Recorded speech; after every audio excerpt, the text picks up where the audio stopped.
એક અંધ સ્ત્રી જે જોઈ નથી શકતી, જે સાંભળી શકતી નથી, એને એના જીવનની અંદર એક સંકલ્પ કર્યો, હોશિયારીનો ઉપયોગ કર્યો અને નક્કી કર્યું મારે જીવનમાં કરવું છે બેચલર ઓફ આર્ટ્સની ડિગ્રી મેળવી હાર્વર્ડ યુનિવર્સિટીમાં. દુનિયાના ચળવળકાર બન્યા, મોટા ઓથર બન્યા અને 20મી સદીના સૌથી પ્રભાવશાળી સ્ત્રીમાં એનું નામ આવ્યું. આપણે તો આવી તકલીફો નથી. તો આવી પ્રતિકૂળ પરિસ્થિતિઓની અંદર પણ જો વ્યક્તિ આવું કરી શકે તો આપણે તમે હું કરી શકીએ કે ન કરી શકીએ? સાહેબ ધાનેરા છોડો, સાહેબ બનાસકાંઠા છોડો, ગુજરાતની અંદર નંબર 1 લઈ શકીએ. પણ ભગવાને આપણને જે બુદ્ધિ આપી, જો વ્યક્તિ એનો સારામાં સારો ઉપયોગ કરે તો દુનિયામાં બધું કરી શકે. આપણે કોઈને તકલીફ છે આંખે કાને છે તો આપણે શું કહીએ? મારથી તો ન થાય, મને તો હાડ પડે, મને તો તકલીફ થાય. આવું હાડ છે કોઈના માટે? કરવાનું છે આપણે આવું?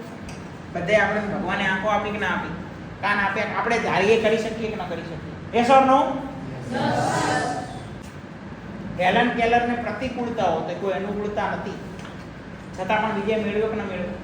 મેળવ્યો કે નહીં? તમે જાતને પ્રશ્ન કરો કે ઈશ્વરે આપણને જે પ્રતિભા આપી છે, તમને મને જે પણ આપ્યું છે, આપણું સારામાં સારું શરીર છે, આપણે સારામાં સારી આપણે સગવડો મળી છે, બધું છે, તો આપણે શું 100% આપણી બુદ્ધિનો ઉપયોગ કરીએ છીએ?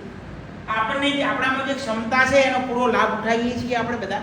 આપણામાં તો બધું છે પણ આપણે એનો ઉપયોગ નથી.